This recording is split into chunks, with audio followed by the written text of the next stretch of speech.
Welcome to the Learning Pines YouTube. We hope this video helps. In this video, I will explain how to grow ashwagandha at home. Ashwagandha, also known as Indian ginseng, is a resilient plant that can be cultivated in many home gardens. It prefers warm, dry conditions and well-draining soil. You can begin by sowing seeds indoors about 6 to 8 weeks before the last expected frost. Ensure your chosen planting site receives at least 6 hours of direct sunlight each day for optimal growth. Once your seedlings are strong enough and the threat of frost is gone, it's time to transplant them outdoors. Give each plant ample room to grow, spacing them approximately 24 to 36 inches apart.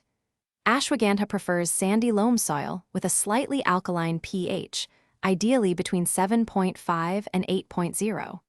Good drainage is crucial to prevent waterlogging and ensure healthy root development. Ashwagandha plants are quite hardy, but proper watering is key. During their initial growth, water regularly to help establish a strong root system.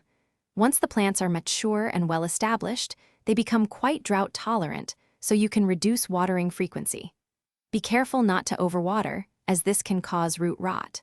Fertilization is usually not heavily required, but a light application of organic fertilizer can be beneficial.